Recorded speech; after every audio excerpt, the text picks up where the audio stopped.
Hi, good afternoon. Welcome to Business. My name is Daryl Powell. The total stock of non-performing loans has reduced marginally at the end of August this year. It declined from 7.21 billion cedis in August 2018 to 6.9 billion cedis as at the end of August this year. Geography has more from the latest banking sector report released by the Bank of Ghana.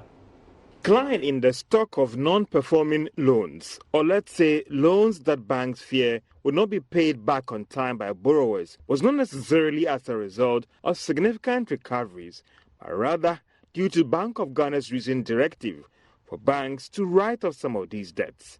The directive saw the stock reduce from over 8 billion Ghana cedis earlier this year to about 7 billion Ghana cedis. For instance, if you go through the central bank data, from June to August this year, it went down by 8 million Ghana cedis to 6.91 billion Ghana cedis. Industry watchers argue that development may not help in our quest to reduce the cost of credit in the country because it could be factored into the pricing of new loans to businesses. More than 90% of the loan, according to the Bank of Ghana, were taken up by firms in the private sector, the remaining going to the public sector. But the Bank of Ghana insists, looking at the current reforms, the stock of non-performing loans could reduce further in the coming months. The governor of the Bank of Ghana, Dr. Ernest Addison, recently announced that they are working with the judiciary to fast-track cases concerning the recovery of loans. However, there are some interesting numbers when you look at the growth in deposits and loans. The banking sector reports an assessment of all the 23 banks in the country ending August this year. According to the Bank of Ghana, the report showed well-capitalized banks, solvent, liquid, profitable, and a sound banking sector. This, it argues, that is due to the recent cleanup and ongoing reforms. Now, rural banks are calling for amendment of laws to allow state institutions to transact banking business with rural and community banks in their catchment areas. Speaking to Joy Business at the 7th Annual Banking Week celebration at Rara in the Oti region, the director of Isupontin Rural Bank, Nana Dr. Usafari, who chaired the occasion, said rural banks would be left out of the financial inclusion agenda if government departments are not permitted to open accounts and undertake banking services with them. The Rara Senior High School, the managers and the masters have to travel to Jasikai for their banking business when there is a bank in Rara.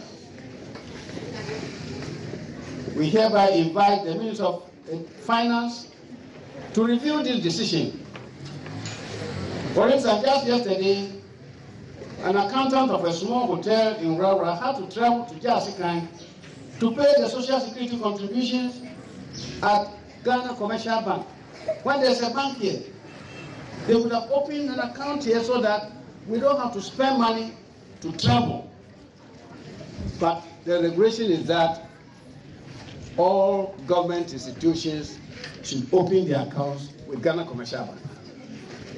I think this is discriminatory, and we call on the Minister of Finance to review this decision. Because all these travels impose a lot of cost to the establishments in these communities. Beyond that, they don't also help the rural bank to mobilize the little deposits from these institutions. Some other developments within the banking sector I want to update you on. Cal Bank Board has named its Chief Finance Officer and Executive Director Philip Uredu as successor to Managing Director Frank Edu. He is expected to formally take over from January 2020 when Mr. Edu finally retires from the bank at the end of the year. The announcement was made at a private send-off event in Accra for some members of the bank's board.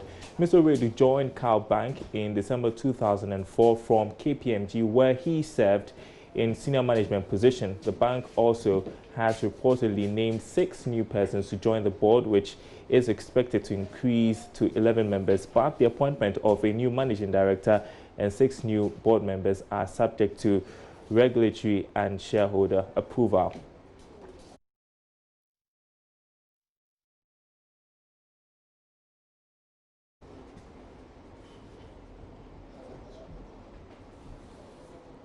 And there's more coming up on the marketplace, including news that several shops owned by foreign retailers have been closed down at the central business district of Accra.